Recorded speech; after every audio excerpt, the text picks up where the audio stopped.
Hello students, जय हिंद, नमस्कार। मेरा नाम है डॉक्टर सौरभ एंड स्वागत है आप सभी का निम्बस करियर टीचिंग प्लेटफॉर्म पे। आशा करता हूँ आप सभी बढ़िया हैं, तंदुरुस्त हैं, हंसते खेलते हैं और वैसे ही रहने भी चाहिए। तो चलिए मुद्दे की बात पे आते हैं। तो मुद्दे की बात यह है कि लास्ट वीडियो में हमने डिस्कस किया था detailed syllabus of PGT biology, जो कि आपका DSSP द्वारा दिया गया था। आप आई होप उसका PDF आपके पास है, नहीं है तो हमारे टेलीग्राम चैनल से आप ज्वाइन कर सकते हैं और उसका लिंक आपको वहाँ पर मिल जाएगा। इस वीडियो में हम बात करने वाले हैं अभी आपके 3 महीने पहले पेपर, यानी कि दो आपके पास 14 अप्रैल को जो आपके पास शिफ्ट 1 का पेपर हुआ था, उसकी हम यहाँ पे डिटेल्ड डिस्कशन करने वाले हैं। तो चलिए बिना किसी देरी के आज का टॉपिक शुरू करते हैं। अब इसको शुरू करने से पहले मैं एक चीज़ आपको बता दूं कि हम सिलेबस क्यों देखते हैं, ताकि हमें एक आउटलाइन पता चल जाए, हमारी बाउंड्रीज पता चल जाए कि हमें इतना दूर तक जाना, इससे बाहर नहीं जाना। PYQs क्यों देखते हैं, सिंस ये पेपर अभी आपका 3 महीने पहले, that means it is based upon the latest syllabus. Latest syllabus के ऊपर बेस्ड है एंड इससे हमें पता चल जाएगा कि हमें कौन सा टॉपिक कितनी डेप्थ में पढ़ना है, कि इस टॉपिक से हमारे पास सर ये वाले क्वेश्चन आ रहे हैं। तो चलिए बिना किसी देरी के आज का टॉपिक शुरू करते हैं। पहला क्वेश्चन आपसे पूछ रहा है, in sorosis the edible part of the fruit is formed by. In sorosis में हमारे पास is a type of development of, अब हमें पता है on the basis of development of fruit हमारे पास जो फ्रूट्स होते हैं दे आर ऑफ 3 टाइप्स। कौन कौन से सर? True fruit. उसके बाद बात की जाए सर, हमारे पास दूसरे टाइप के फ्रूट होते हैं एग्रीगेट फ्रूट। Aggregate fruit. और तीसरे हमारे पास रहते हैं दैट इज कंपोजिट फ्रूट। जो ट्रू फ्रूट्स रहते हैं they are developed wholly solely from the ovary. Ovary ही वहां पे हमारे पास जाके फ्रूट बनाता है। एग्रीगेट फ्रूट में हमारे पास रिसेप्टिकल, ठीक है, रिसेप्टिकल यानी कि बेसिकली बात की जाए यहाँ पे रिसेप्टिकल, सॉरी रिसेप्टिकल नहीं, बात की जाए तो एग्रीगेट फ्रूट्स में हमारे पास 1 ovary leads to formation of many fruits. 1 ovary leads to formation of many fruits, for example raspberry। ठीक है, ट्रू फ्रूट का एग्जांपल क्या रहेगा? मैंगो, फलों का राजा। आजकल सीजन में good source of vitamin A खाना चाहिए, बहुत अच्छा होता है, low in calories high in vitamin A. ठीक है, कंपोजिट फ्रूट हमारे पास 2 टाइप्स के होते हैं, सोरोसिस एंड साइकोप्सिस।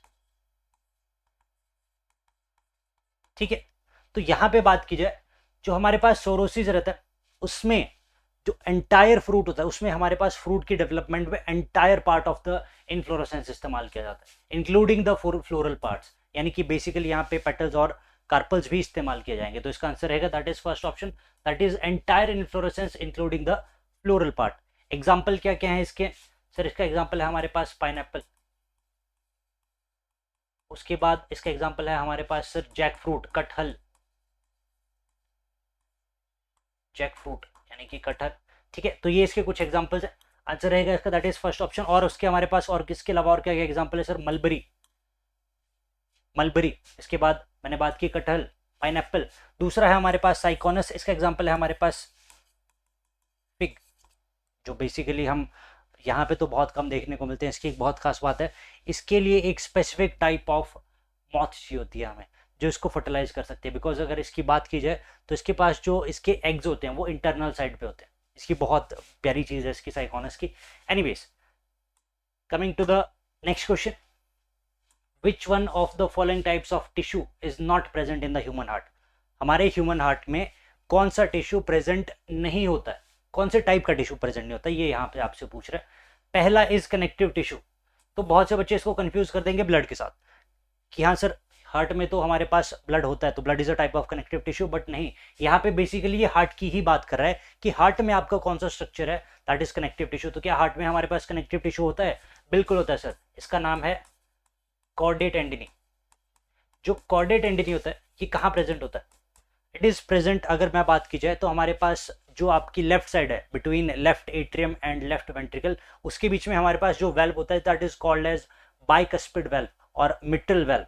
ठीक है, उसका फंक्शन क्या होता है? That to prevent the back flow of blood. ठीक है, बैक फ्लो जब आपके पास वेंट्रिकल्स में आ जाते हैं और वहाँ पे हमारे पास वेंट्रिकुलर सिस्टोल होता है, तो उस टाइम पे हार्ट हमारे पास, हार्ट में जो ये है ब्लड वो पीछे ना चला जाए, यानी कि एट्रियम में ना चला जाए, तो वहाँ पे हमारे पास क्या प्रेजेंट होता है? मिट्रल वेल्व प्रेजेंट होता है। This mitral valve is connected to the papillary muscles with the help of chordae tendineae, तो that is a type of connective tissue. Epithelium tissue present होता है, यस सर। कहाँ present होगा?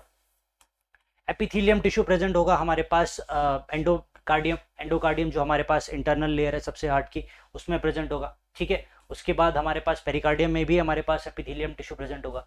Epidermal tissue present नहीं होना चाहिए। Epidermal tissue हमारे पास कहाँ प्रेजेंट होता है सर? एपिडर्मल टिश्यू प्रेजेंट होता है हमारे पास स्किन में, तो स्किन में एपिडर्मल टिश्यू होता है, उसका हार्ट में कोई लेना देना नहीं है। Muscular tissue, yes, muscular tissue, heart itself is a muscle, heart itself is a muscle contains, इसके पास सेल्स के पास बहुत नंबर ऑफ माइटोकॉन्ड्रिया होता है। अब माइटोकॉन्ड्रिया क्यों है बहुत ज़्यादा? सर एनर्जी चाहिए। हमारी बाकी मसल्स अफोर्ड कर सकती हैं थकना, ठीक है। मैं दौड़ रहा हूँ सुबह, पैर थक गया, मैं रुक जाऊंगा यार, मेरी टांगों की मसल्स थक गई, रुक गया, ठीक है। मैं रात को सोया हूँ, कभी मेरे हार्ट ने बोला 24 घंटे में यार मैं थक गया, मैं रुक जाता हूँ थोड़ी देर, ये रुक गया तो हम लोग रुक जाएंगे, ठीक है। तो इसलिए it contains high number of mitochondria, ताकि एनर्जी प्रोडक्शन कॉन्टिन्यूसली हो सके।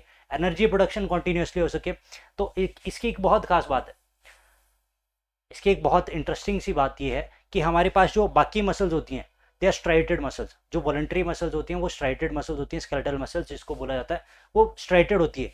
और हार्ट की एक बहुत खास बात है कि ये जो हार्ट के मसल्स हैं ये भी स्ट्राइटेड है, बट ये इनवॉलंटरी, ये बहुत प्यारी चीज़ है हार्ट की।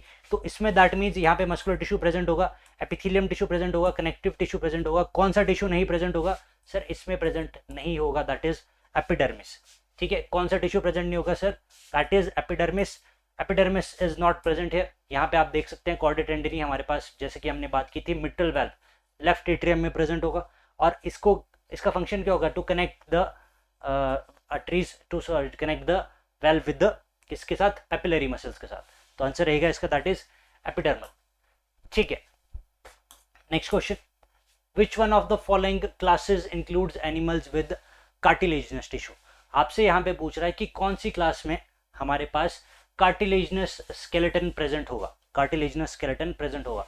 क्या वो रेप्टाइल्स के पास प्रेजेंट होगा, क्या वो एव्स के पास प्रेजेंट होगा, क्या वो कॉन्टिक्टाइल्स के पास प्रेजेंट होगा, या एम्फीबियंस के पास प्रेजेंट होगा? इसके लिए आपको पता होनी चाहिए क्लासिफिकेशन ऑफ कॉर्डेट्स। कॉर्डेट्स हमारे पास दो क्लासेस में डिवाइडेड है हमारे पास। कौन कौन से सर? यूरोकॉर्डेट्स, सिफेलोकॉर्डेट्स, उसके अलावा हमारे पास वर्टिब्रेटा आ जाता है। तो वर्टिब्रेटा हमारे पास फर्दर दो पार्ट्स में डिवाइडेड है। एनीवेज इतना ज़्यादा डेप्थ में नहीं घुसते, हम बात करते हैं बेसिकली फिशेज में। तो फिशेज हमारे पास दो टाइप्स की होती हैं। कौन कौन सी sir? Cartilaginous fishes, that is Chondrichthyes, and bony fishes यानी कि ऑस्टिक्टाइज। तो आंसर रहेगा इसके पास दैट इज कॉन्ट्रिक्टाइज। इनके पास हमारे पास जो इनका एंडोस्केलेटन होता है, ठीक है, that is of cartilaginous tissue. Example रहेगा इसमें शार्क्स। बेसिकली इन फिशेज को हम खाते भी नहीं, शार्क्स को कौन खाता है, ठीक है। और इनकी एक बहुत खास बात है, इनका जो हेड रहता है, इनका जो हेड रहता है दैट इज नीचे वाली साइड, वेंट्रल वाली साइड, ठीक है, वेंट्रल वाली साइड होता है। और एट द सेम टाइम जो फिशेज जिनको हम खाते हैं उनका जो हेड होता है यानी कि जो माउथ होता है वो सामने होता है, ठीक है। तो इनके पास दूसरी चीज़, इनके पास क्या नहीं प्रेजेंट होता है?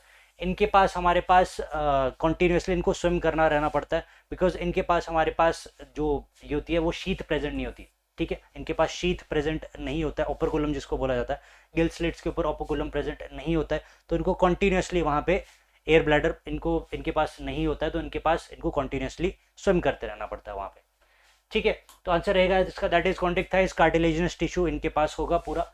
तो हमसे यही पूछा गया था यहाँ पे, विच of the following classes includes animals with cartilaginous skeleton? Answer रहेगा इसके पास कॉन्ट्रिक्टाइज। जैसा कि हमने बात की, वर्टिब्रेटा हमारे पास दो पार्ट्स में डिवाइडेड हो जाता है। कौन से? एग्नाथा, जिनके पास हमारे पास जो कि जॉलेस फिशेज भी होंगे इनके पास, इसलिए नाम बोलते हैं उनका एग्नाथा।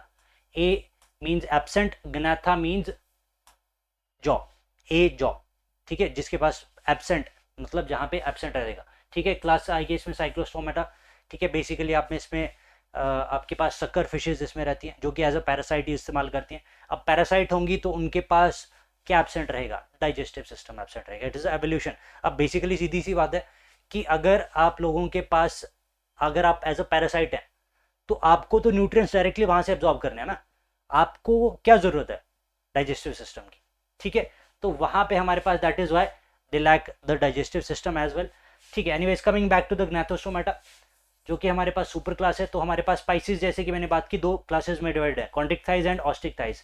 कॉन्ट्रिक्टाइज cartilaginous is present, where as इसमें ऑस्टिक्टाइज में हमारे पास नाम बोल रहा है Chondrichthyes, cartilaginous. Osteo, osteo related to bone, जैसे हमारे पास हड्डियों के डॉक्टर को क्या बोलते हैं, ऑर्थो, ऑर्थो स्पेशलिस्ट। तो ऑर्थो मीन्स ऑस्टियो, यहाँ पे भी आपके हमारे पास ऑस्टियो सार्कोलेमा बोन की डिजीजेस है, ठीक है, दैट इज ऑस्टिकटाइस, यहाँ से आप याद रख सकते हैं। Anyways, coming back to the next question, which one of the following statement is not true about haplodiplontic life cycle of the some lower plants। आपसे पूछ रहा है कि हैप्लोडिप्लॉन्टिक लाइफ साइकिल के बारे में कौन सी स्टेटमेंट ट्रू नहीं है, यानी कि कौन सी स्टेटमेंट बेसिकली इनकरेक्ट है। अब ऑप्शन देखने से पहले एक बार हम हैप्लोडिप्लॉन्टिक लाइफ साइकिल को एक बार अच्छे से डिस्कस कर लेते हैं। हैप्लोडिप्लॉन्टिक लाइफ साइकिल में हमारे पास सबको पता है कि हमारे पास जो मेन प्लांट बॉडी रहती है, हमारे पास जो मेन प्लांट बॉडी रहती है that is haploid, that is haploid. अब हैप्लॉइड मेन प्लांट बॉडी है दैट इज एन। अब ये कौन सी मेन प्लांट बॉडी हैप्लॉइड रहती है, that is gametophyte. Main plant body क्या रहती है sir, haploid, that is gametophyte. अब गैमेटोफाइट क्या प्रोड्यूस करेगा, ये प्रोड्यूस करेगा गैमीट, मेल गैमीट और फीमेल गैमीट। अब एक चीज बहुत ध्यान से, अब ये जो गैमीट्स होंगे ये भी सर आगे को हैप्लॉइड होने चाहिए, ठीक है, यहां पे मियोसिस होने का तो सवाल ही नहीं है, क्योंकि आगे जो हमारे पास गैमीट्स चाहिए वो भी तो हैप्लॉइड चाहिए। अब खुद ये हैप्लॉइड है, इनकी मेन प्लांट बॉडी हैप्लॉइड है, और इनको गैमीट्स भी यहाँ पे हैप्लॉइड चाहिए, तो यहाँ पे कौन सी प्रोसेस होगी, यहाँ पे प्रोसेस होगी सर माइटोसिस, क्योंकि मियोसिस करने का तो यहाँ पे सवाल ही नहीं है। ये फ्यूज कर जाएंगे by the process of syngamy, और आगे बना देंगे हमारे पास zygote. This zygote will further, जो कि डिप्लॉयड रहेगा, ये बना देगा आपके पास स्पोरोफाइट जनरेशन। ये हमारे पास स्पोरोफाइट जनरेशन आ गई जो कि डिप्लॉयड होगी। अब स्पोरोफाइट ने प्रोड्यूस करने हैं स्पोर्स, बट ये जो स्पोर्स होने चाहिए ये यहां पे हैप्लॉइड होने चाहिए, तो यहां पे हमारे पास जो प्रोसेस होगी यहां पे जाके होगी सर मियोसिस, क्योंकि यहां पे इसको डिप्लॉयड से करना है haploid. Now these spores will germinate to again form the haploid gametophytic generation. तो ये बेसिकली हमारे पास लाइफ साइकिल रहता है, ये हमें अगर क्लियर है। अब आते हैं जरा ऑप्शन पे, spores develop into haploid gametophyte. ये यहाँ पे क्या पूछ रहे हैं, spores develop into haploid gametophyte. हाँ जी सर, ये स्टेटमेंट तो बिल्कुल करेक्ट है, बिकॉज जो स्पोर्स होते हैं इट जे germinate to form the haploid gametophyte. ये स्टेटमेंट यहाँ पे एब्सोल्युटली ठीक है। दूसरी statement, it involves both haploid and diploid multicellular stage. It involves both haploid and diploid multicellular stage. हाँ जी सर, हैप्लॉइड स्टेज भी है यहाँ पे, कौन सी, गैमेटोफाइट वाली, और डिप्लॉयड भी है, मल्टीसेलुलर भी है, ठीक है, ये स्टेटमेंट भी absolutely correct. The diploid gametophyte produces spores by meiosis. अब इस स्टेटमेंट को देखो यहाँ पे, द डिप्लॉयड गैमेटोफाइट, तो ये स्टेटमेंट तो यहाँ पे ही गलत होगी, कि जो गैमेटोफाइट है वो कैसा है, वो हैप्लॉइड है, तो ये स्टेटमेंट तो यहीं पे गलत होगी। दूसरी, प्रोड्यूसेस स्पोर्स बाय मियोसिस, नहीं सर, यहाँ पे तो कौन सी प्रोसेस हो रही है सर, माइटोसिस, तो ये दोनों ही स्टेटमेंट यहाँ पे इनकरेक्ट हो जाती है। तो आंसर रहेगा इसका दैट इज सी ऑप्शन। एक बार डी भी देख लेते हैं, haplodiplontic life cycle shows alternation of generation, यानी कि diploid to haploid and haploid to diploid. This statement is absolutely correct, तो आंसर रहेगा इसका दैट इज सी ऑप्शन। हर एक क्वेश्चन पे स्मार्टली बढ़ना है हमने, हमें पता है कि कौन सी चीज कहाँ पे अप्लाई होगी, तो अपने कॉन्सेप्ट से एकदम क्रिस्टल क्लियर रखने हैं बेटा, अपने कॉन्सेप्ट से एकदम क्रिस्टल क्लियर रखने हैं, और क्वेश्चन पे ज़्यादा फोकस करना है। पहले क्वेश्चन पे फोकस करो, देन अपना कॉन्सेप्ट रिवाइज करो, then look at the MCQs. पहले ही एमसीक्यूज देख लोगे तो कंफ्यूज होने के चांसेस रहेंगे। ऐसे अच्छे क्वेश्चन बहुत कम देखने को मिलते हैं, बट बायोलॉजी में कुछ एक क्वेश्चन नहीं है आपके जो कि आपके कॉन्सेप्चुअल बेसिस होंगे, ज़्यादातर तो आपको फैक्चुअल इन्फॉर्मेशन पूछी जाएगी। तो जहाँ पे फैक्चुअल इन्फॉर्मेशन पूछिए वहाँ पे चीज़ें याद रखो, बट जहाँ पे चीज़ें कॉन्सेप्चुअल पूछिए वहाँ पे आपके पास आपका जो कॉन्सेप्ट है it should be crystal clear. तो कॉन्सेप्ट पे पहले ध्यान देंगे, एनसीईआरटीज आपके पास 110% क्रिस्टल क्लियरिटी आपके दिमाग में छपी होनी चाहिए एनसीईआरटी सारी, बिकॉज यहाँ पे भी हम देखेंगे मैक्सिमम ऑफ द पेपर जो आपका रहेगा वो एनसीईआरटी से ही रहेगा, बिकॉज आपको पीजीटी का पेपर देना है, नेट का पेपर नहीं देना, ठीक है। आंसर रहेगा इसका दैट इज सी ऑप्शन। यहाँ पे हमने लाइफ साइकिल जो अभी डिस्कस किया तो इसका स्क्रीनशॉट ले सकते हैं अगर आप लेना चाहते हैं। आंसर रहेगा इसका that is the diploid gametophyte produces floor by meiosis. ये डिस्कस कर लिया हमने, ठीक है। नेक्स्ट क्वेश्चन पढ़ेंगे इसको जल्दी से। यहां पे आपसे पूछता है the main purpose of zoological park is. Zoological park यानी कि हमारे पास जू होते हैं यहाँ पे चंडीगढ़ में, बहुत ज़्यादा जू हैं, बहुत जाते हैं हम, बहुत ही चाव से जाते हैं वहाँ पे बच्चों को लेके। वहाँ पे ये देखो मम्मी ये चिंपैंजी है, ठीक है, ठीक है। तो यहाँ पे जूलॉजिकल पार्क का फंक्शन क्या है कि बच्चों को दिखाने के लिए। जूलॉजिकल पार्क किस लिए दिखाया गया है? बच्चों को दिखाने के लिए नहीं। जूलॉजिकल पार्क का मेन फंक्शन क्या है? That is conservation. अब हमें पता है हमारी कंजर्वेशन दो टाइप से होती है। Conservation is of two types, in situ and ex situ. इसको याद कैसे रखा जाए? In situ and ex situ. In situ अंदर, इसको अब मैंने कैसे याद रखा था वो मैं बताता हूं। In situ and ex situ. In situ mean आप हैबिटेट के अंदर ही, आप उस एनिमल की हैबिटेट के अंदर ही उसको रख रहे हो एंड देन उसको एक प्रिजर्व कर रहे हो, यानी बेसिकली आप उसको कंजर्व कर रहे हो। एग सीटू में एग्स मतलब बाहर, मीन आप उसको अब उसकी हैबिटेट से उठा के कहीं दूसरी जगह पे रख रहे हो ताकि उसकी स्पीसीज को कंजर्व किया जा सकता है। Let me give an example. Let us से साइबेरियन हस्की की बात करते हैं, कल को उसकी स्पीसीज एंडेंजर हो जाती है। अब साइबेरियन हस्की की नेचुरल हैबिटेट क्या है? वो है सर कोल्ड क्लाइमेट्स, बर्फीली जगह।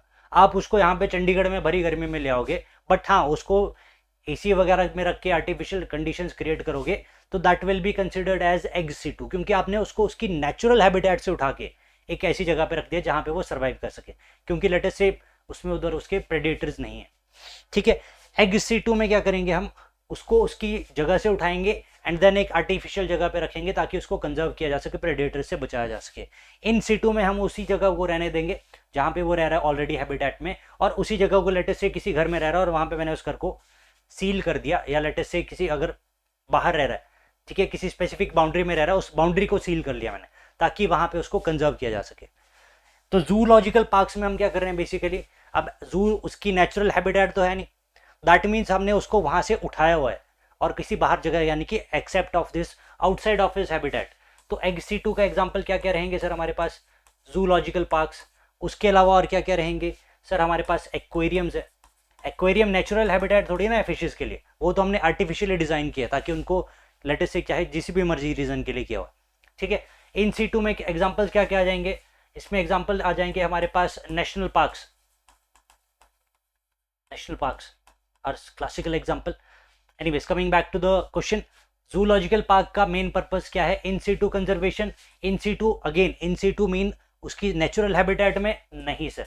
Egg situ conservation of natural endangered wildlife should be its correct answer, यानी कि हम उसको एनिमल को वहां से उठा के दूसरी जगह पे रख रहे हैं एक उसकी नॉट नेचुरल हैबिटेट में ताकि उसको वहां पे कंजर्व किया जा सके।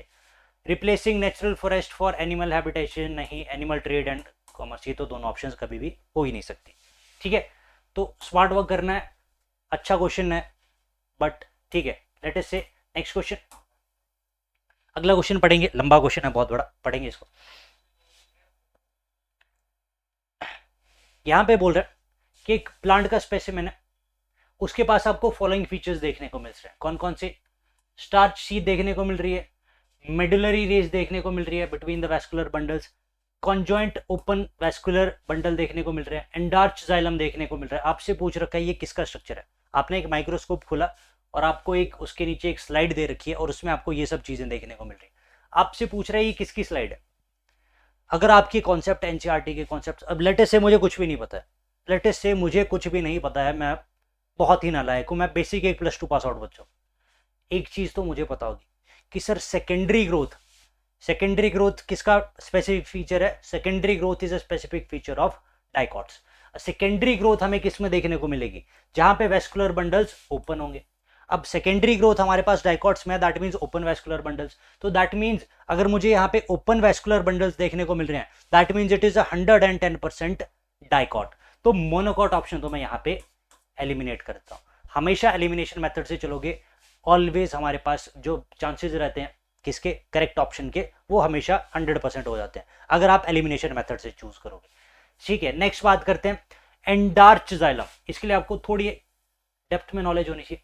जो एंडार्च जाइलम रहता है हमारे पास, दैट इज एंडार्च कंडीशन जो रहती है, it is a specific condition that is found in stem. Root में हमारे पास जो कंडीशन होती है दैट इज एक्सार्च, ठीक है, उसमें एक्सार्च कंडीशन होती है। जब ये क्या चीजें होती है, जब हम अपनी ये करेंगे, उसमें करेंगे बैच लॉन्च करेंगे, उसमें हम ज्यादा अच्छे से डिटेल में करेंगे एंडार्च कंडीशन क्या होती है, एक्सार्च कंडीशन क्या होती है। एनीवेज, तो डाइकॉट स्टेम और डाइकॉट रूल, जैसा मैंने बताया, endarch condition is a specific feature of dicot stem, तो आंसर रहेगा इसका that is dicot stem, not the dicot root. उसमें कौन सी कंडीशन पाई जाती है सर, उसमें पाई जाती है एक्सार्च कंडीशन। नेक्स्ट क्वेश्चन, ठीक है, ये यहाँ पे आपके सामने स्ट्रक्चर है, आप इसका स्क्रीनशॉट ले सकते हैं लेना चाहें तो। नेक्स्ट क्वेश्चन, जूलॉजिकल पार्क्स, ये एक वही से एक और क्वेश्चन आ गया आपके सेम कौन, जूलॉजिकल पार्क यानी कि इन सिटू एक्स सिटू कंजर्वेशन से सेम क्वेश्चन आ गया, इजी क्वेश्चन है ये तो most probably. Zoological park in researcher mainly by providing live specimen for observation and study, teaching agriculture techniques, इसका जूलॉजिकल पार्क्स का एग्रीकल्चर से क्या कोई लेना देना नहीं है। प्रोड्यूसिंग एनिमल बेस्ड फूड, नहीं सर, एनिमल बेस्ड फूड कहाँ से लेके आएंगे। एनकरेजिंग हंटिंग प्रैक्टिसेस, जू में कौन हंट करता है, तो ये तो कॉमन सेंस वाला क्वेश्चन है। That is to provide live specimen for observation of study. अब यही क्वेश्चन मैं तुमसे एनिमल्स की जगह प्लांट्स के लिए पूछूं, अगर प्लांट्स में मुझे लाइव स्पेसिमेन चाहिए तो क्या होगा, उसका आंसर रहेगा sir that is botanical gardens. Botanical gardens हमारे पास लाइव स्पेसिमेन देता है फॉर किसके लिए, वहां पे एक टाइप से कंजर्वेशन भी हो रही है and it provides the live specimen for observation and study, ठीक है। ये बोटेनिकल गार्डन आपका किसका एग्जांपल है, ये प्लांट्स का एग्जांपल है। अगर एनिमल्स का पूछो लाइव स्पेसिमेन किस में देखने को मिलते हैं, that is in the zoo. अब ये भी जू भी किसका एग्जांपल है, ये एग्जांपल है सर हमारे पास किसका, ये एग सीटू कंजर्वेशन का, ठीक है। इन सीटू कंजर्वेशन का एग्जांपल हमारे पास क्या क्या आगे, national parks, wild life reserves, ex situ conservation, zoological parks, botanical garden, seed banks, इसके अलावा एक्वेरियम्स, ये सारे किसके एग्जांपल्स हैं, एग सीटू कंजर्वेशन के। नेक्स्ट क्वेश्चन, एक साइंटिस्ट है, he collected samples from a polluted lake and observed filamentous organism। अब filamentous भी है, ठीक है, filamentous भी है, hold on, filamentous भी है, क्लोरोफिल ए भी है, जिलेटिनस शीथ भी है। तो आपके पास पूछ रहा है ये कौन सा ऑर्गेनिज्म हो सकता है, ये कौन सा ऑर्गेनिज्म हो सकता है, क्या डायटम्स होंगे। अब डायटम्स की अगर बात की जाए तो डायटम्स का कैरेक्टरिस्टिक फीचर क्या है, डायटम्स का स्पेसिफिक फीचर है sir soap box cell wall, ठीक है। इनकी जो सेल वॉल होती है that is of soap box appearance, gritty in nature होती है। डायटम अर्थ हमारे पास ये बनाते हैं, पैसिव फ्लोट करते हैं, तो इनका तो कोई लेना देना नहीं है। डाइनोफ्लैजिलेट्स, अब एनिमल किंगडम जब आप पढ़ोगे, एनिमल किंगडम से पहले जब हम बायोलॉजिकल क्लासिफिकेशन पढ़ेंगे तो आपको हर एक इसकी स्पेसिफिक कैरेक्टरिस्टिक याद होनी चाहिए।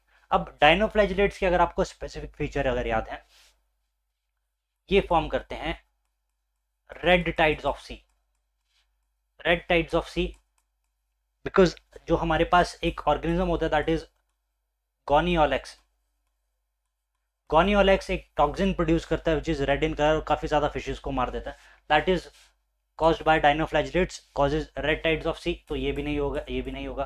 फंगस, फंगस फिलामेंटस तो जरूर होती है, फिलामेंटस तो जरूर होती है, बट जिलेटिनस शीथ नहीं होगी इसके पास, जिलेटिनस शीथ आपके पास फंगस के पास नहीं पाई जाएगी। आंसर होगा इसका that is cyanobacteria also called as blue green algae. इनके पास हमारे पास आउटसाइड में इनके म्यूसिलेजिनस शीथ भी होती है, एल्गल ब्लूम्स कॉज करते हैं काफी ज्यादा मात्रा में, बेसिकली क्या करते हैं बहुत ज्यादा फैल जाते हैं। अब म्यूसिलेजिनस शीथ है तो डिफ्यूजन नहीं होने देंगे, डिफ्यूजन नहीं होने देंगे तो जो नीचे आपके पास पानी है उसके अंदर ऑक्सीजन नहीं जाएगी, ऑक्सीजन नहीं जाएगी तो वहां पे जो सारी फिशेज हैं वो राम नाम सत्य हो जाएंगे, ठीक है। तो एल्गल ब्लूम कॉज करते हैं साइनोबैक्टीरिया, अच्छा आंसर रहेगा इसका दैट इज साइनोबैक्टीरिया। इसका स्ट्रक्चर देख लेते हैं अगर एक बार, ये इसके बाहर ये जो म्यूसिलेजिनस शीथ है, म्यूसिलेजिनस शीथ आपके पास ये रहेगी, ये इसके पास एक स्पेसिफिक सेल होता है, this is called as heterocyst, it helps in nitrogen fixation. जैसा कि हमें पता है साइनोबैक्टीरिया किस में हेल्प करते हैं, नाइट्रोजन फिक्सेशन में हेल्प करते हैं, तो इसमें कौन से सेल हेल्प करते हैं, that is nitrogen fixation. NCERT की डायग्राम है, बहुत अच्छे से आपको डायग्राम्स अच्छे से याद होनी चाहिए। आपको हर एक कॉन्सेप्ट, एनसीईआरटी तो मैंने बोला खा जाओ, ग्रंथ है आपके लिए, खा जाओ, ऐसे मतलब खा जाओ, ठीक है। नेक्स्ट क्वेश्चन आपसे पूछ रखा है डेवलपमेंट ऑफ फ्रूट के ऊपर ही, डेवलपमेंट ऑफ फ्रूट के ऊपर ये दूसरा क्वेश्चन आ गया बेटा एक ही पेपर में, that means development of fruit is important and ये पार्ट आपका एनसीईआरटी से नहीं है। तो जैसा कि हमने सिलेबस में बात की थी, कुछ एक पार्ट्स आपको सिलेबस से हटके, एनसीईआरटी +1 +2 की हटके कुछ एक पार्ट्स आपको वहां से डिस्कस करने होंगे, वहां से पढ़ने पड़ेंगे। And development of fruit is one of those topics, क्योंकि यहाँ से मैंने कम से कम 3-4 क्वेश्चन देख लिए। एनीवेज, एकीनी की बात की जाए तो it develops from superior algae and has pericarp free from sea exocoat, example Mirabilis. तो पहले का तो मुझे फर्स्ट ही लग रहा है, should be its correct answer. Caryopsis develops from superior ovary but the pericarp is fused within the testa, example Gramineae। हाँ जी, ये भी बिल्कुल मुझे करेक्ट लग रहा है। Kipsella, it develops from the inferior ovary and has a pericarp free from seed coat, example Compositae family, ये भी बिल्कुल करेक्ट है। Samara, in these fruits pericarp is winged, example Hiptage। तो आई गेस ये सामने ही है, इसमें कोई मैच करने वाला तो है नहीं, सामने ही है। तो फर्स्ट का ए, सेकंड का बी, थर्ड का सी एंड फोर्थ का D should be our correct answer. पर आंसर देख लेते हैं। हाँ जी, यही रहेगा, दैट इज फर्स्ट। इसके लिए बेटा फैमिलीज याद करनी पड़ेगी, उनके कैरेक्टरिस्टिक्स याद करने पड़ेंगे, तो वो सब चीज़ें आपको याद रखनी चाहिए। हाँ जी, ये बहुत प्यारा क्वेश्चन है। According to Aristotle which of the following Anaima includes giant bodied mollusc. अब ये एनिमेनिया नहीं है, इसको एनिमेलिया के साथ कंफ्यूज मत कर देना, क्योंकि उसने एरिस्टोटल ने एनिमल किंगडम दिया ही नहीं है। एनिमल किंगडम हमारा कब आया, जब R.H. विटेकर ने 5 किंगडम सिस्टम ऑफ क्लासिफिकेशन दिया था। अगर हमें अच्छे से याद हो तो एरिस्टोटल ने हमारे पास जो सबसे पहले क्लासिफिकेशन की थी, that was based upon 2 factors. उसने बेसिकली प्लांट्स को डिवाइड किया था और एनिमल्स को डिवाइड किया था। एक बार लिख लेते हैं यहाँ पे, उसने क्या किया, उसने ऑर्गेनिजम्स को डिवाइड कर दिया इनटू 2 कैटेगरीज। कौन कौन सी सर? प्लांट्स और एनिमल्स। एक बार देख लेते हैं, बहुत ही अच्छा टॉपिक है। प्लांट्स को उसने डिवाइड किया इनटू 3 पार्ट्स, हर्ब्स, श्रब्स और ट्रीज। हर्ब्स मींस बहुत ही छोटी, जैसे फॉर एग्जांपल ग्रास हो गई, that is included in herbs. Shrubs मतलब झाड़ियां, और ट्रीज जो कि बहुत लंबे पेड़ हैं। उसको बेसिक अपॉन बेसिस बात की जाए तो उसने बेसिस अपॉन हाइट इनको डिवाइड कर दिया एंड प्लांट्स के केस में, तो इसको तो साइड कर देते हैं। एनिमल्स को उसने डिवाइड किया इनटू 2 पार्ट्स,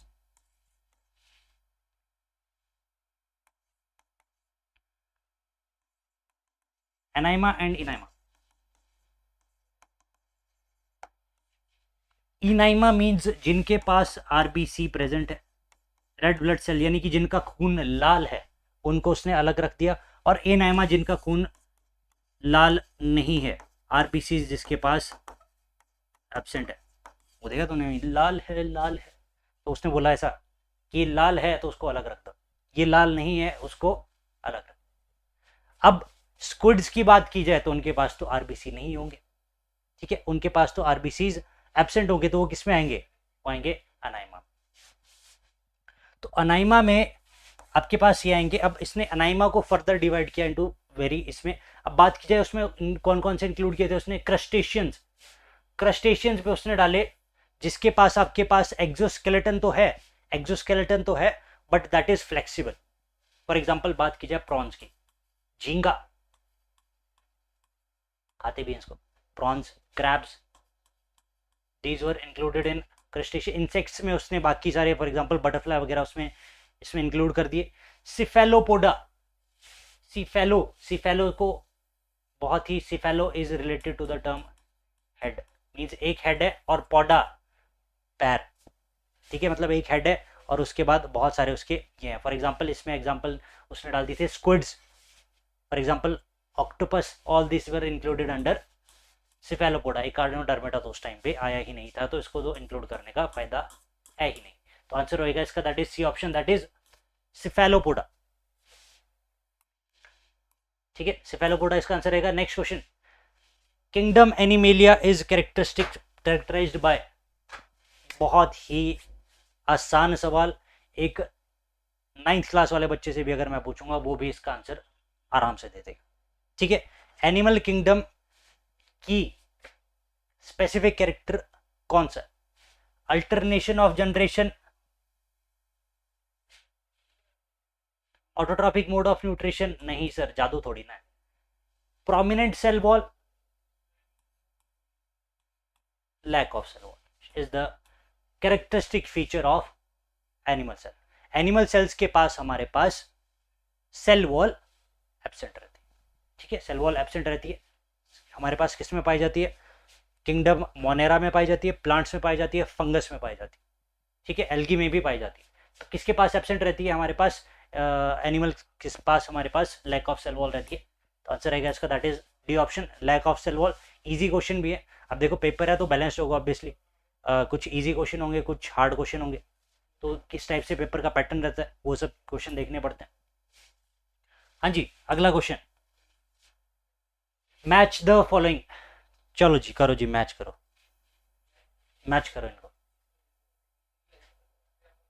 मेरे को अगर लेटेस्ट से इस टाइम पे मैं ब्लैंक भी बैठा हूँ, मैंने कुछ नहीं पढ़ा लेटेस्ट से, मैंने 4 साल से बुक को हाथ भी नहीं लगाया, तब भी मैं इसका आंसर दे पाऊंगा अगर मेरे को बेसिक टर्मिनोलॉजी पता। सिन, पेन का कलर चेंज करना पड़ेगा, रुक जाओ। सिन का मतलब क्या रहता है यहाँ पे? जोड़ना, सिन कार्पस, सिन गैमी। ठीक है, सिन का मतलब क्या होता है? जोड़ना। तो यहाँ पे देखो कहाँ जोड़ रहे हैं आप? फ्यूज कर रहे हैं, यहाँ पे कर रहे हैं सर। आंसर रहेगा इसका that is anthers are fused with each other, examples composite. Tetra, tetra means 4, tetra pack, tetra iodothyroxine T4, tetra means 4, 4 कहाँ है सर? ये है, मेरे को नहीं पता, अभी मैं लेमैन हूँ इस टाइम पे, मेरे को नहीं पता, बट मेरे को बेसिक चीज़ें पता है। टेट्रा का मतलब होता है सर 4, सिन का मतलब होता है फ्यूज, तो मैंने उसके हिसाब से बात कर दी। गाइनो, वो वाला गाइनो, ठीक है, गाइनो यहाँ पे बात की जा रही है, गाइनो यहाँ पे बात की जा रही है। गाइनो किसके लिए? Gynoecium, gynoecium, androecium, gynoecium, gynoecium is use for the female part. ठीक है, तो यहाँ पे हमारे पास इसमें दोनों ऑप्शन में फीमेल पार्ट कहाँ दिख रहा है सर? ये देखो स्टाइल, मैं इसको सॉल्व कर रहा हूँ। देखो मैं आपको कभी पूछ रहा हूँ कि आपको कई बार क्या रहता है, आपको इतना डेप्थ में घुसने की जरूरत ही नहीं है, अगर आपको बेसिक चीजें पता है तब भी आप क्वेश्चन निकाल सकते हो कॉमन सेंस के द्वारा। ठीक है, स्टाइल मेरे को नहीं पता है सर, स्टाइल आपका गाइनोशियम का पार्ट है, मैंने टिक कर दिया। स्टाइलोपोडियम, ठीक है, ये देखो सर स्टाइल, स्टाइल, ठीक है, ये तो आंसर रहेगा इसका अगेन दैट इज फर्स्ट का, सेकंड का भी, थर्ड का। Easy, easy peasy lemon squeezy. ठीक है, next question, the parallel variation in monocot leaves is anatomically reflected in. आपसे पूछ रहा है यहाँ पे कि जो पैरेलल वेरिएशन होती है इन द मोनोकॉट लीव्स, उसका उसकी एनाटॉमी पे क्या फर्क पड़ता है? पहले आपको क्लियर होना चाहिए what is the difference between parallel variation and reticulate variation. तो पैरेलल वेरिएशन बेसिकली हमारे पास मोनोकॉट्स में पाई जाती है, जिसमें एक सिंगल मिडरिब रहती है एंड बाकी सारी सेकेंडरी ये रहती है। ठीक है, एग्जांपल होगा ये आपकी, आपने पत्ती किस में देखी है सर? ग्रासेस में देखिए, मेज, उस मेज का अगर आपको पत्ती अगर बहुत अच्छे से देखी होगी आपने मेज की, तो उसमें बीच से एक बहुत बड़ी मिडरिब रहती है और साइड में अगर आप उसको ऐसे बिल्कुल लिटरली आप उसको ऐसे फाड़ सकते हो। रेटिकुलेट वेनेशन में हमारे पास, रेटिकुलेट वेनेशन में क्या रहता है हमारे पास? रेटिकुलेट वेनेशन में एक मिडरिब तो रहती है, बट इसके अलावा हमारे पास सेकेंडरी ये भी रहती है। ठीक है, सेकेंडरी ये भी रहते हैं। This is an example of reticulate venation. तो अब इसका, हालांकि यहाँ पे आप इसकी बात नहीं हो रही, यहाँ पे बात हो रही है पैरेलल वेनेशन की, तो इसका इसकी एनाटॉमी में क्या फर्क पड़ेगा? एब्सेंस ऑफ वेस्कुलर बंडल हो ही नहीं सकता सर, जाइलम बिना वेस्कुलर बंडल के आप पानी कैसे ट्रेवल करोगे? ठीक है, तो वेस्कुलर बंडल तो होंगे। Only one large midrib vascular bundle हो सकता है। Alternate arrangement of xylem and phloem, नहीं सर इसमें तो कॉन्टिन्यूस होगी। Vascular bundles are uniform throughout the lamina except the main vein, ये ऑप्शन होगा यहाँ पे answer. Only one large midrib vascular bundle, one large midrib vascular bundle. The parallel venation in monocot leaves is anatomy reflected है, ये भी है, but इसको आप इसमें इस्तेमाल नहीं कर सकते क्योंकि यही चीज़ तो आपकी यहाँ पे भी आ रही है, ठीक है। Vascular bundles are uniform size throughout the lamina, बिल्कुल, क्योंकि throughout the lamina except in the main midrib, यहाँ पे हमारे पास सबसे बड़ा रहेगा, दैट इज जो सबसे बीच वाली हमारे पास मिडरिब रहेगी, उसके अलावा सभी में यूनिफॉर्म रहेंगे, यहाँ पे भी सेम साइज का होगा, यहाँ पे भी सेम साइज का होगा, तो आंसर रहेगा इसका that is D option, vascular bundles are of uniform size throughout the lamina. ये देखिए जैसे हमने यहाँ पे विनेशन की बात की, तो पैरेलल विनेशन में हमारे पास सारा जो ये है जाइलम और फ्लोएम वो बिल्कुल सेम साइज का रहेगा, रेटिकुलेट में हमारे पास डिवाइड कर जाएगा, ठीक है, इजी है, इजी क्वेश्चन है sir. Next question, which one of the following, पढ़ेंगे जल्दी से पढ़ेंगे, कॉकरोच से आपका क्वेश्चन है, स्ट्रक्चरल ऑर्गेनाइजेशन इन एनिमल्स, तीन चीजें यहां से करनी है हमने, इंसेक्ट में कॉकरोचेस, एनेलिडा में अर्थवर्म एंड एम्फीबियंस में फ्रॉग, इनकी एनाटॉमी मॉर्फोलॉजी आपके टिप्स पे होनी चाहिए। नई सिलेबस वाली वीडियो में भी बता चुका हूं, नई एनसीईआरटी में आपको तीनों नहीं मिलेंगे, आपको 2016 वाली एनसीईआरटी रेफर करनी पड़ेगी, उसमें आपका मोस्टली सिलेबस दिया हुआ है, स्ट्रेटेजिक एनहेंसमेंट ऑफ फूड भी आपके पास उसमें दिया हुआ है, ठीक है, वो वाला टॉपिक भी आपको यहाँ पे लेटेस्ट एनसीईआरटी में नहीं मिलेगा। डाइजेशन एंड एब्जॉर्प्शन आपके पास प्रेजेंट वाली एनसीईआरटी में नहीं देखने को मिलेगा, वो भी आपको पुरानी एनसीईआरटी में देखने को मिलेगा।